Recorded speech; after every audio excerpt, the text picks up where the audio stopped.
जरा सोचिए, आप एक प्लेन में हैं और अचानक सब कुछ गड़बड़ हो जाता है। दुनिया आपको मरा हुआ मान लेती है, पर आप जिंदा हैं।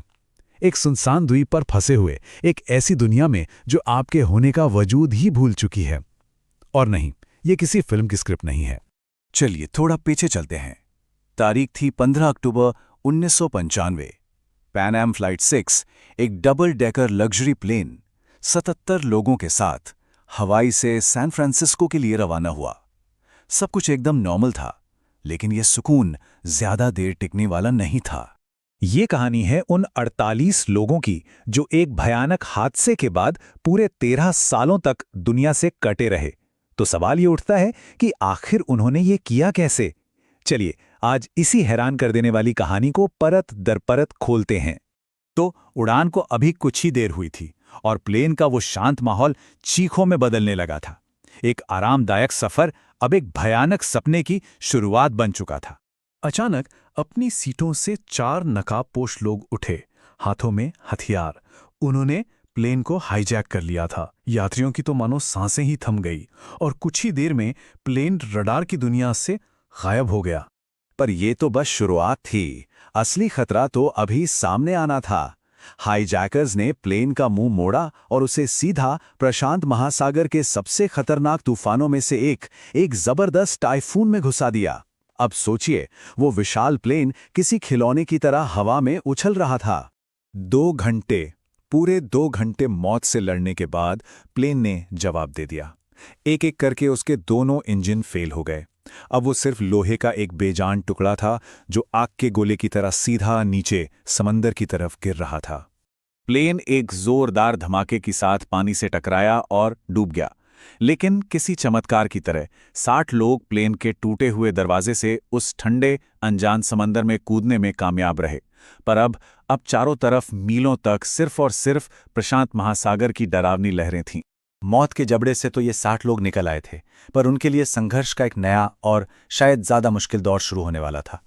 उन्हें उम्मीद की एक किरण तो दिखी, पर वो उन्हें एक नई कैद की तरफ ले जा रही थी।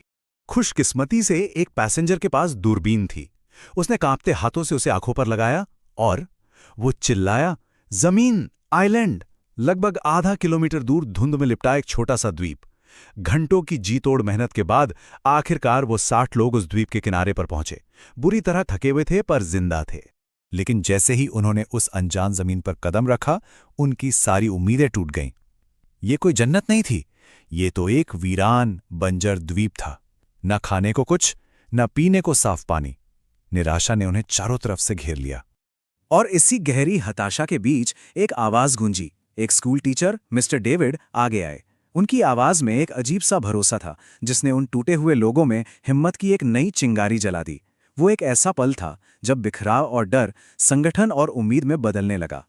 मिस्टर डेविड की लीडरशिप में उन बचे हुए लोगों ने सिर्फ सांसें लेने के लिए नहीं, बल्कि जीने के लिए लड़ना शुरू किया। अब वो हालात के गुलाम नहीं थे, उन्होंने अपनी किस्मत खुद लिखने का फैसला कर लिया था। और उनका प्लान कमाल का था। मिस्टर डेविड ने तुरंत सबको छोटी छोटी टीमों में बांट दिया। एक टीम खाने की तलाश में निकलती तो दूसरी रहने के लिए ठिकाना बनाती। उन्होंने पेड़ों की डालियों से भाले तक बना लिए ताकि मछली पकड़ सकें। ये सिर्फ जिंदा रहने की नहीं, बल्कि उम्मीद को जिंदा रखने की एक जबरदस्त कोशिश थी।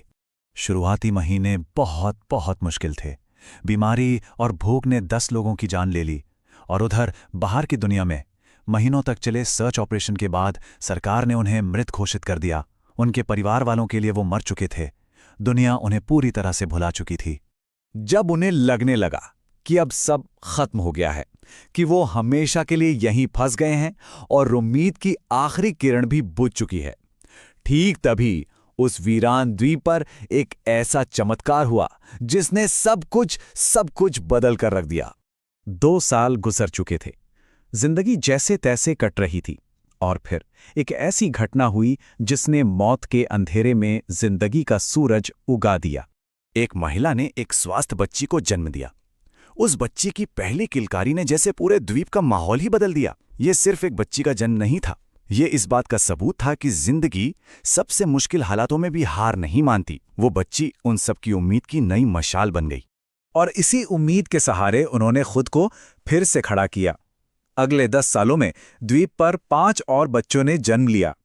मिस्टर डेविड ने एक छोटा सा स्कूल खोल दिया।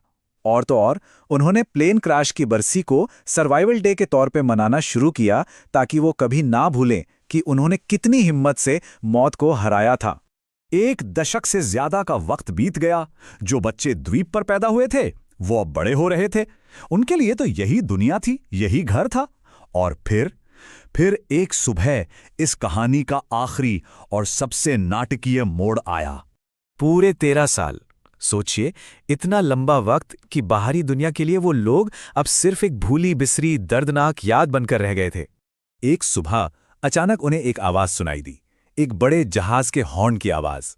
पहले तो किसी को यकीन ही नहीं हुआ, लगा जैसे कोई वहम हो। लेकिन जब वो आवाज दोबारा आई तो सब पागलों की तरह समंदर के किनारे की तरफ भागे। और इस बार वो वहम नहीं था। जहाज ने उन्हें देख लिया था।